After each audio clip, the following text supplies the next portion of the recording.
Dark season 2 episode 3, जिसकी शुरुआत में हमें बंकर के अंदर हेल्गा डॉपलर दिखाया जाता है, जो कि इस वक्त सीजन 1 में जोनस के साथ हुए न्यूक्लियर टच के साथ में एग्जैक्टली 33 साल आगे फ्यूचर में आ चुका था, यानी कि 1953 से सीधा 1986 में आ चुका था। इस वक्त यहाँ पर नोवा को उसे बताना था कि तुम फ्यूचर में आ चुके हो, मगर तुम्हें वापस से पास्ट में जाना है और यहाँ पर कुछ ऐसे बच्चों को भेजना है जिससे कि बिगड़ी हुई टाइमलाइन अगेन से सेटल हो जाए। और अब यहीं से ही कहानी में चेंजेस आना शुरू हो जाते हैं। ये जितनी भी टाइमलाइंस होती है, यानी कि 33 साल के गैप्स में, उन सभी के बीच में 7 महीने का एक और टाइम ड्यूरेशन ऐड हो जाता है, यानी कि जितने भी परिवार थे उनकी कहानी 7 महीने आगे शिफ्ट हो जाती है। तो अब अगर मैं इसे एक चार्ट के थ्रू आपको दिखाऊं तो अब 1920 के सारे इंसिडेंट्स 1921 के दिखाई पड़ेंगे, 1953 वाले 94 बन जाएंगे, 1986 वाले 1987 बन जाएंगे, 2019 में जितने भी नवंबर में कांड हुए थे वो सभी जून 2020 बन जाएंगे, और 2052 में नवंबर में जितने भी कांड हुए थे वो सारे 2053 के अंदर शिफ्ट हो जाएंगे। यानी कि इन 7 महीनों में क्या क्या बीता,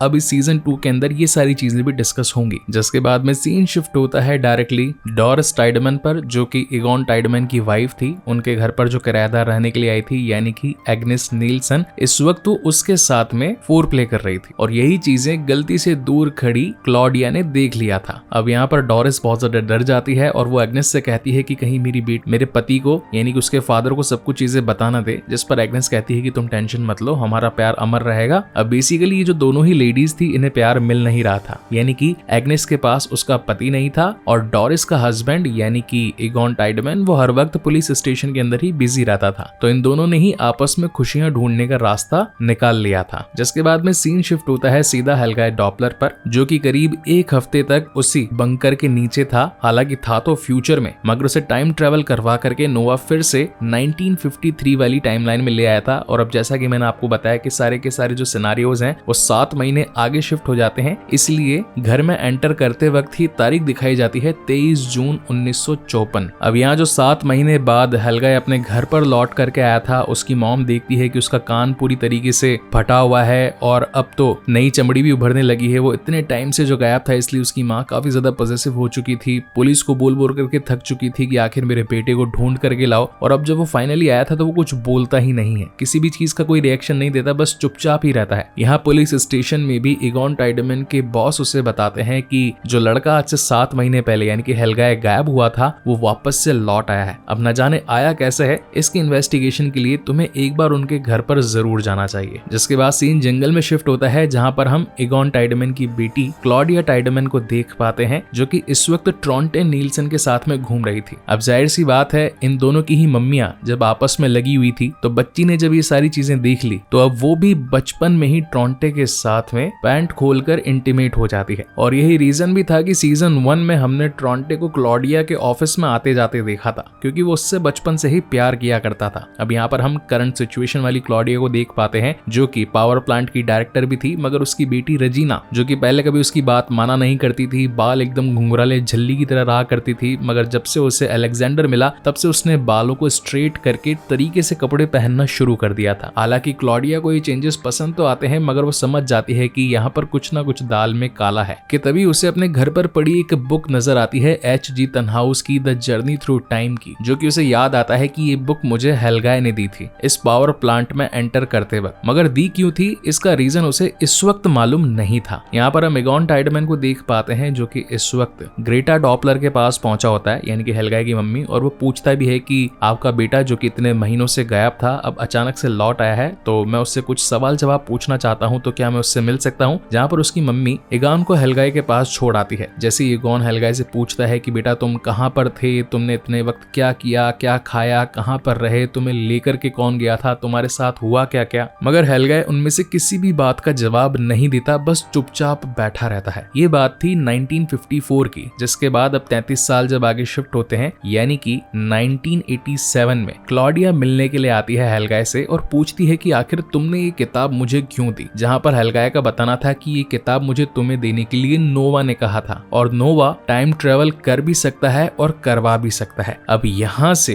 क्लॉडिया का पूरा दिमाग चलना शुरू हो जाता है, क्योंकि केव में मिला उसका कुत्ता, उन ड्रम्स में पड़े गॉड पार्टिकल्स, हेल्गा का किताब पास्ट और फ्यूचर के अंदर ट्रेवल करना और इस किताब का H.G. तनहाउस तक पहुंचाना, ये सारी चीजें क्लॉडिया को अब एक बड़े खतरे का अंदेशा दे रही थी, क्योंकि ये सारा प्लान नोवा का था और नोवा एडम के कहे मुताबिक काम कर रहा था। एडम कौन है वो तो इस एपिसोड के एंड में मैं आपको बता ही दूंगा। जिसके बाद हम एग्नेस नील्सन को देख पाते हैं जो कि इस वक्त बंकर में जा रही थी। ये वक्त था 1954 का और यहाँ पर आकर के वो फ्यूचर वाली क्लॉडिया से मिलती है। अब यहाँ पर क्लॉडिया को उससे मिलने का मकसद ही यही था कि वो एक तरीके से एग्नेस का दिमाग खराब कर सके, उसे डोरिस के साथ में लप्पो झप्पो करने दे, ताकि उसकी बेटी जब ये सब कुछ देखेगी तो उसकी बेटी के अंदर भी ये सारे की सारी मेंटालिटी क्रिएट होगी और फिर वो आगे चल करके बर्न्ड डॉपलर के साथ में शादी करेगी। खैर ये तो सीजन 3 का मेन क्लू था, ये मैंने आपको अभी बता दिया, मगर इन दोनों की मिलने का रीजन यही था, क्योंकि आगे चल करके जो एक बिल्कुल ही सेपरेट क्लॉडिया वाली टाइमलाइन जो हमें दिखाई जाएगी उसमें ये वाला पॉइंट आप वापस से सीजन 2 के एपिसोड 3 को खोल करके जरूर देखोगे कि आखिर वो एग्नेस से मिलने क्यों आई थी। तो यही रीजन था कि उसके माइंड में उसे दोनों औरतों के बीच में प्यार जगाना था। यहाँ 1987 में जब क्लॉडिया के पास में H.G. तनहाउस वाली किताब आ जाती है तो वो जाकर के H.G. तनहाउस को ही ले जाकर के देती है और बताती है कि ये किताब जो है आज से 10 साल बाद में पब्लिश होगी, जिसके थ्रू आप एक टाइम मशीन बनाएंगे, मगर किसी ने मुझे ये किताब आप तक पहुंचाने के लिए कहा। अब यहाँ पर H.G. तनहाउस एक बहुत ही शानदार बात बताता है, इस पूरे सीजन के दिमाग घुमा देने वाली बात, और वो ये बात थी कि अगर कोई इन्फॉर्मेशन हमारे पास में फ्यूचर से ट्रांसमिट होकर के प्रेजेंट में मिल रही है, इसका मतलब यह है कि हम प्रेजेंट में उस किताब के थ्रू ही सारी कामयाबी हासिल करेंगे और फिर उसी किताब को लिखेंगे जो कि वापस से हमें पास्ट में मिल जाएगी। तो फिर असली बात आती है कि उस किताब को आखिर असलियत में बनाया किस वक्त और किसने। ये एक पैराडॉक्स है जिसका जवाब आज तक कोई ढूंढ नहीं पाया। वहीं पर सीन शिफ्ट होता है एगॉन टाइडमैन पर, जो कि इस वक्त आया होता है उल्रिक नील्सन से मिलने के लिए और उसके पास में एक एल्बम की सीडी भी लेकर के आया होता है और बताता है कि ये गाना जो है ये 1982 में रिलीज हुआ, मगर तुम ये गाना जब कैद हो रहे थे 1954 में तुमने मुझे गा करके सुनाया, क्या तुम सचमुच फ्यूचर से आए हो? जिस पर उल्रिक बताता है कि अब तुमने सच जानने के लिए बहुत देर कर दी। जब मैं तुम्हें कह रहा था कि मेरा बेटा खतरे में है, मुझे उस वक्त जाने दो, तुमने इस बात को 33 साल घोल दिया और अब सच जान करके तुम्हें क्या ही मिल जाएगा। यानी कि अब एगॉन टाइडमैन को भी कहीं ना कहीं मालूम चल चुका था कि फ्यूचर में और पास्ट में ट्रैवल करना उस विंडन केव के थ्रू पॉसिबल है। वहीं पर हम नोवा को देख पाते हैं जो कि इस वक्त मिलने के लिए आया होता है ग्रेटा डॉपलर के घर पर। अच्छा, मैं एक चीज आप लोगों को और भी बता देता हूँ जो कि सीजन 3 में जाकर के आपको मालूम चलेगा। पहले बता देता हूँ कि नोवा और एग्नेस दोनों भाई बहन हैं, जहाँ पर नोवा काम करता है एडम के लिए मगर क्लॉडिया काम करती है खुद ही के लिए। ये भी आपको फ्यूचर में मालूम चलेगा, लेकिन मतलब 3rd सीजन में मालूम चलेगा, बट मैंने अभी बता दिया ताकि एक्सप्लेनेशन और ज्यादा इंटरेस्टिंग हो जाए और आपका माइंडसेट इन कैरेक्टर्स के साथ में जुड़ पाए। यहाँ पर हम देख पाते हैं कि हेल्गाय जब मतलब ग्रेटा डॉपलर उसकी मम्मी हेल्गाय को नीचे बुलाती है और पूछती है कि तुमसे कोई मिलने के लिए आए हैं, ये पादरी हैं, तुमसे बात करना चाहते हैं, तो डायरेक्ट यहाँ पर हेल्गाय तोते की तरह पटर पटर बोलने लग जाता है कि भगवान का एक प्लान है, हमें उसके साथ स्टिक टू द प्लान रहना है, सारी चीजें उनके मुताबिक होगी, धरती स्वर्ग बन जाएगी, काइंड ऑफ सिमिलर थिंग्स। तो ग्रेटा उसे देखकर बहुत ज्यादा खुश हो जाती है कि इतने सारे लोग आए, इससे बातचीत करी मगर ये हमेशा चुप रहा, मगर जैसे ही ये पादरी जी आए इनके आते ही मेरे बेटे ने बोलना शुरू कर दिया। तो कहीं ना कहीं ग्रेटा जो है वो नोवा से प्यार कर बैठती है। जिसके बाद सीन शिफ्ट होता है यहीं के एक चर्च में। अब ये बहुत खास चर्च है, आगे चल करके यही चर्च बेस कैंप माना जाएगा इन लोगों का, या फिर कहीं की बेस हेडक्वार्टर माना जाएगा इस पूरे जोनस की टीम का, जिसे कि एडम की टीम कहा जाता है। मतलब इस चर्च के नीचे ही उनकी पूरी की पूरी मुलाकातें और ऑफिस दिखाई पड़ेगा। तो यहाँ पर एग्नेस अपने भाई नोवा से मिलने के लिए आई होती है और कहती है कि तुम जिस एडम के लिए काम कर रहे हो वो आगे चल करके तुम्हें ही धोखा देगा, मतलब कि तुम्हारे प्लान्स सक्सेसफुल नहीं होंगे, तुम्हें क्लॉडिया की बात मान लेनी चाहिए। मगर जैसा कि नोवा को अपने मैसेंजर मतलब कि अपने मेंटोर एडम पर भरोसा था, तो वो अपनी बहन की बात नहीं मानता और उसे जाने के लिए कह देता है। वहीं पुलिस स्टेशन में एगॉन के सामने उसी की बेटी क्लॉडिया आती है। अब यहाँ पर क्लॉडिया की खास बात थी कि इसकी एक आंख ब्लू और एक आंख ब्राउन थी और वो एगॉन से कहती है कि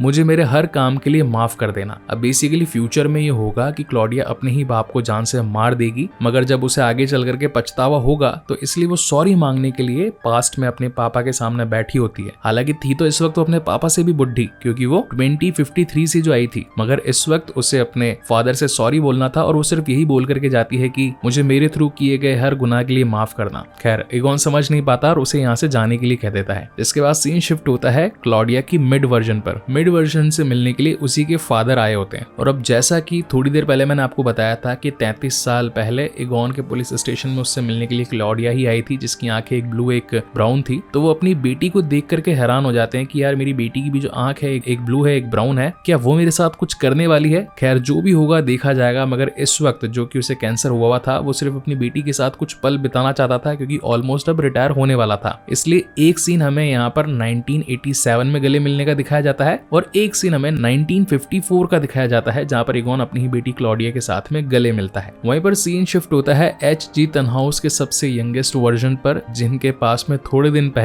उल्रिक नील्सन अपना जैकेट, अपना फोन, अपनी एक बुक भूल चुका था। तो उसकी मदद से H.G. तनहाउस ने मोबाइल की फ्रीक्वेंसी के साथ काम करने वाली एक मशीन हल्की फुल्की बना ली थी, मगर उसे जोड़े कैसे ये मालूम नहीं था। तो क्लॉडिया के फ्यूचर वर्जन ने ही आकर उसे एक ब्लूप्रिंट दे दिया था और उसे कहती है कि जब मेरा यंग वर्जन तुम्हारे पास इस मशीन को लेने के लिए आए तो उसे दे देना। अब ये जो 1954 की टाइमलाइन थी, ये बेसिकली देखा जाए तो फ्यूचर वाली क्लॉडिया की डेथ वाली टाइमलाइन थी। मतलब जो 2054 में 100 साल आगे तक वो जी चुकी थी, वो वापस पास्ट में आई थी। उसके मरने का रीजन बनता है नोवा, क्योंकि नोवा का मानना था कि एडम के प्लान्स ही सबसे आगे तक स्टिल रहेंगे, मतलब कि अटल रहेंगे, इसलिए क्लॉडिया का यहाँ पर होना बेकार की बात है। जबकि क्लॉडिया मरते वक्त उसे कह करके जाती है कि तुम्हें पता भी नहीं है कि तुम किस टाइमलाइन में जी रहे हो। अब ये एक बहुत ही कंट्रोवर्शियल या फिर कहें कि बहुत ही कॉन्फ्लिक्ट कर देने वाला सेंटेंस था, क्योंकि यही बुनियाद बनेगी सीजन 3 की। क्योंकि अभी तक जो जोनस की टाइमलाइन का मामला चल रहा था वो सीजन 3 में पूरा का पूरा ही उलट जाएगा। खैर वो बहुत बड़ा सस्पेंस है, वो मैं आपको सीजन 3 में बताऊंगा। जिसके बाद इस एपिसोड की एंडिंग में हम एडम को देख पाते हैं, जो कि इस चर्च के नीचे 1953 में पूरी तरीके से एक अच्छा एस्टेब्लिश ऑफिस बना चुका था और नोवा से बातचीत करता है कि अब तुम्हें पता है कि आगे जाकर के क्या क्या काम करना है। यानी कि यही मूवमेंट था जहां पर मेंटोर के थ्रू अपने चेले को या फिर कहीं की शागिर्द को काम मिल चुके थे और अब यहीं से ही नोवा ने आगे बढ़ बढ़कर सबके कत्ल करने शुरू कर दिए थे। और इसी के साथ ही एपिसोड यहीं पर खत्म होता है। इसका 4th एपिसोड जल्दी आएगा और सचमुच गाइस ऐसे वीडियोस बनाने में हमें बहुत मेहनत लगती है। इतने सारे नाम याद रखना, इतने सारे ईयर्स याद रखना, इतने सारे इंसिडेंट्स याद रखना, तो बहुत ज्यादा स्क्रिप्टिंग लगती है। तो प्लीज मेहनत पसंद आए तो चैनल को जरूर सब्सक्राइब करते जाइएगा, क्योंकि आगे आने वाले एपिसोड्स और भी ज्यादा बेहतरीन होने वाले हैं। तो तब तक के लिए मिलते हैं अगले वीडियो में।